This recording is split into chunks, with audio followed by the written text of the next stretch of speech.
Welcome you all in SBMP online education system in a course of basic thermodynamics.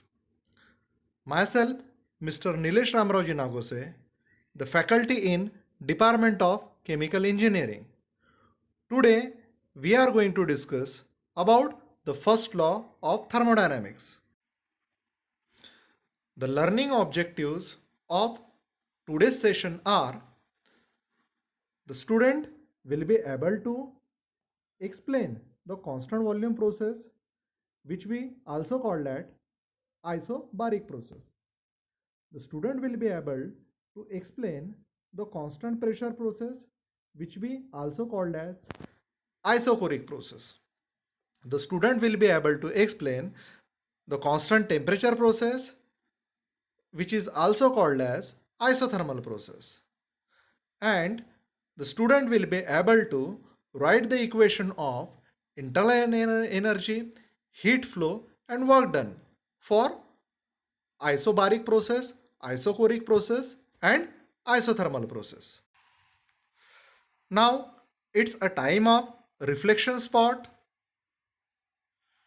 Student have to read the question on the screen and write the answer in their notebook. The question is, what is the law of conservation of energy? Now student, please pause the video and write the answers in your notebook. Now, if you have done with writing the answers in your notebook, so you can get the answer of the question, law of conservation of energy. So the definition of law of conservation of energy is: energy can neither be created nor be destroyed. It can be converted from one form to the another form. The total amount of energy in the universe is always remains constant. Now we will see the first law of thermodynamics, which you have already studied in the previous lectures. So the first statement of first law is: energy can not be generated. It means that there is a no way by which one can generate the energy. The second statement of first law is: energy cannot be destroyed. So there isn't any mean by which we can or anyone can destroy the energy. And the third statement is: the total amount of energy in the universe is always remains constant. So from these three statements, we understand that it is not possible to generate the energy, destroy the energy, and the total amount of energy in the universe is always remains constant. So energy can convert from one form to the another form. The first law of thermodynamics is also called as law of conservation of energy, which we have previously discussed. Now we will discuss about the system. Now we can see in a figure represented by the yellow color circle representing the system. So system is always surrounded by the boundaries, and that boundary separate the system and the surrounding. So system can be defined as a part of the object or an object or any hypothetical part which is surrounded by a boundaries of the system. The remaining part is the surrounding, as shown in a figure by the blue color circle. The system and a surrounding forms together the universe. So the universe consisting of the system and the surrounding. So system and surrounding can exchange the energy with one another, and that is the reason the total amount of energy in the universe is always remains constant. Now here consider an example, say the system and a surrounding consisting of 100 joules of energy. Now suppose the system lose a 10 joules of energy, then that 10 joules of energy will be gained by the surrounding. So it means that the energy loss by the system is 10 joules and the energy gain by the surrounding is plus 10 joule. And that is the reason the change in the energy of the system is plus 10 joule plus the change in energy of the surrounding is, thus the change in energy of the system is minus 10 joules and the change in energy of the surrounding is plus 10 joule.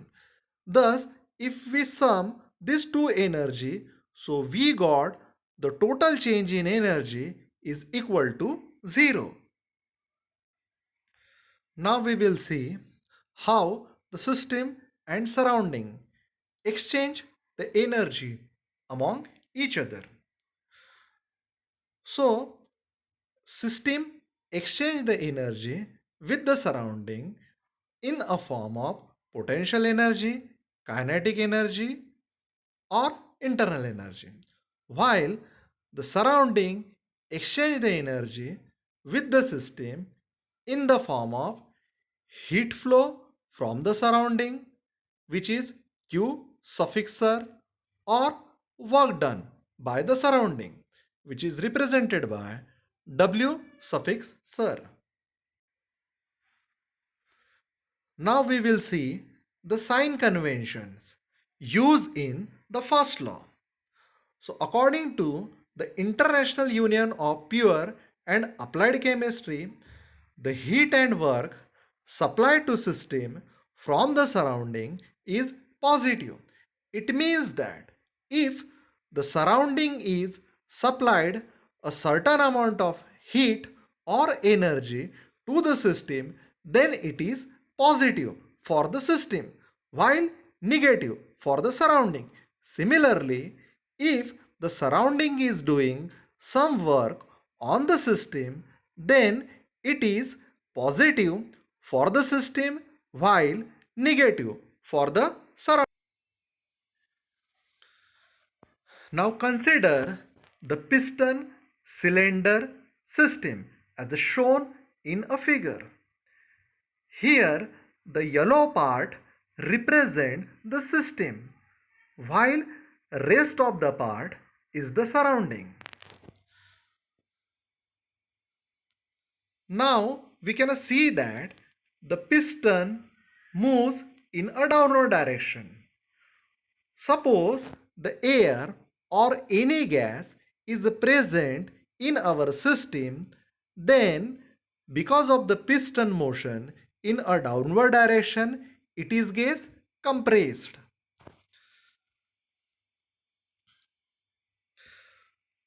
Simultaneously, we can see that the surrounding is supplying a certain amount of energy, which is represented by Q suffix SIR.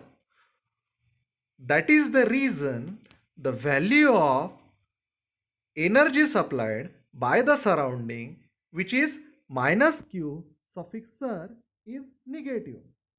Similarly, the value of work done, which is W suffix SIR, is also negative for the surrounding. For the system, we can see that the value of work done is positive. Similarly, the value of heat supply, which is Q, is also positive.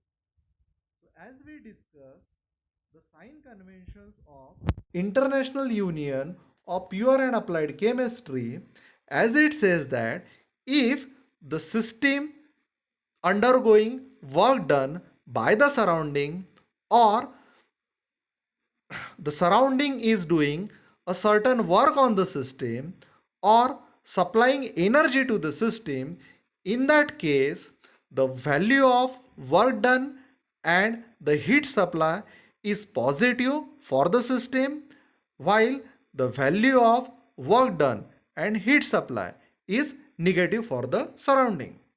That is the reason the value of W is equal to minus W suffix sir, and the value of Q is equal to minus times Q suffix sir.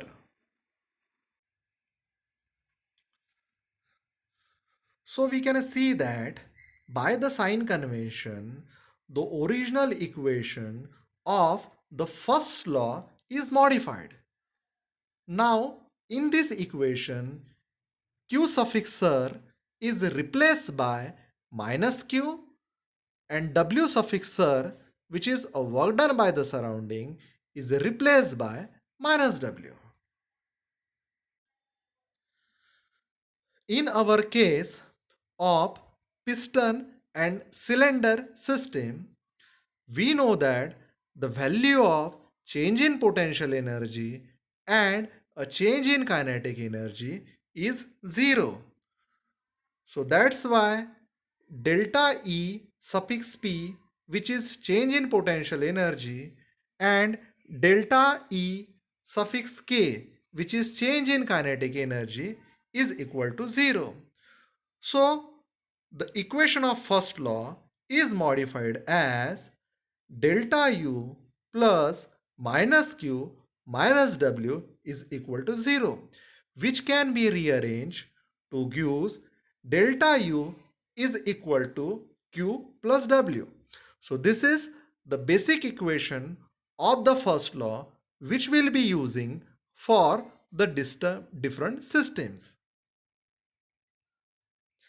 In this equation, we need to remember Q is positive because heat is supplied by the surrounding to the system, and work done is positive because work is done by the surrounding on the system. Now we will see the application of first law of a thermodynamics.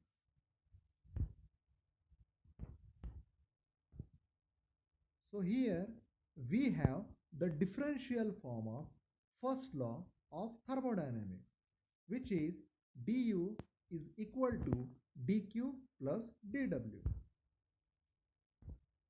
So dw is the work done by the system. It consisting of two parts. So first part is the shaft work done, and another part is the work done by a gas against the constant pressure surrounding. Here we have written the work done in a differential form. So that's why the shaft work done becomes dw suffix shaft, and the work done against the constant pressure surrounding is minus P dV. The minus sign is added ahead of a term P dV because in our case the contraction takes place. That's why the final volume is less than the initial volume, which causes the value of a term dV becomes negative, but the work done cannot be negative. So in order to make it positive, the minus sign is added ahead of P dV term. We know that the shaft work is always constant. That's why the differential of the constant term, that is dw shaft, is equal to 0, which causes the work done by the system, that is dw, is equal to minus p dv, which results in the equation du is equal to dq minus p dv. Now we will see the constant volume process. So constant volume process are those processes in which the volume of the system is always remains constant while the temperature and a pressure of the system changes. So, for the constant volume system, our basic equation of a first law, that is equation number 1, changes to du is equal to dq. Here the term minus dp becomes 0 because as the volume is constant, the value of dv becomes 0. That's why we got an equation du is equal to dq. Here we are considering the ideal gases and our process is constant volume. That's why the V1 is equal to V2 and the ratio of pressure and temperature are constant. Means P1 by T1 is equal to P2 by T2. So basic equation for the constant volume process du is equal to dq becomes dq is equal to cv dt because we know that the value of du for the constant volume process is cv dt. So for the constant volume process we understand that the value of dq, which is nothing but the heat exchange by the system, can be calculated by cv dt, while the value of work done by the system becomes 0 for the constant volume process, and the internal energy change for the constant volume process is equal to energy exchange, which is dq. Now we will see the constant pressure process. For constant pressure process, the pressure is constant. That's why P1 is equal to P2 and V1 by T1 is equal to V2 by T2. For constant pressure process, the work done of a system is equal to integration of P dV. Now here, as the pressure is constant, so it can be taken out from the integration terms and our equation becomes P integration of dV. If the volume changes from V1 to V2, then we can get an equation P into V2 minus V1. Here the value of V2 is T2 into V1 divided by the T1, which can be substituted in place of V2 and we got an equation P1 V1 bracket T2 by T1 minus 1, which can be solved to give us P1 V1 by T1 into T2 minus T1. Here T2 minus T1 is a delta T. So that's why our equation becomes R into delta T. Here R is written in place of P1 V1 by T1 from the equation of ideal gas, which is PV is equal to the RT. Now here we are rearrange the equation 1 in a form of Q, which is Q reversible is equal to delta U plus W reversible. Here we have written Q as a reversible because we considered a process of moving the piston in a cylinder as a reversible process. So we know that the reversible process are all those processes which moves at a very slow speed and its a direction can be changed at any point in a process by simply increasing the value of the external conditions. So in this equation, delta U is replaced by Cv delta T and W reversible is replaced by R delta T. So this equation gives us Cv plus R bracket delta T.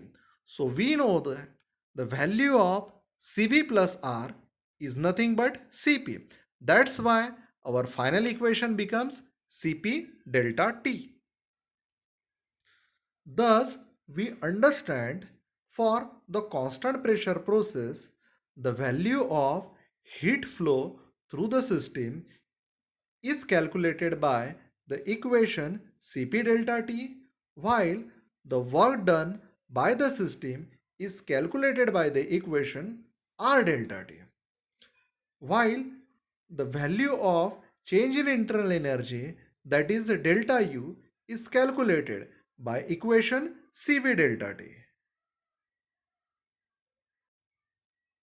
Now we will see the equation of constant temperature process. So we know that for a constant temperature, T1 is equal to T2 and a product of PV is constant. So which can be write as P1V1 is equal to P2V2 or a product PV is equal to the constant. So we can say here the delta U is equal to 0 because delta U is a function of temperature. And as the temperature is constant, so the change in internal energy is also 0. That's why du is equal to 0. Now we have the equation of delta H. So we know that delta H is equal to delta U plus delta PV. Here delta U is 0 because the temperature is constant and delta PV is also 0 because the product of pressure and volume is also constant. So that's why the change of the product PV is also 0. So our equation becomes for enthalpy delta H is equal to 0. The equation of Q reversible from the equation number 1 can be written as Q reversible is equal to W reversible because the delta U is 0 and we know that W reversible is equal to the integration of PV. If we in place of P we can substitute RT by V, and if we integrate that equation with a boundary limit of V1 to V2, so we got an equation RT ln of V2 by V1. Here RT is constant, so only variable is the V. So integration of 1 by V is ln of V. So which can have the boundary limit of V1 and V2, which gives us the value ln of V2 by V1. Similar equation can be get for the pressure, which is RT ln of P1 by P2. Now, in the next class, we will discuss the equation for adiabatic process and a polytropic process. Thank you for the session. If you have any queries regarding the any concept or equation, please discuss it in a discussion forum. The answer will be given on the same platform.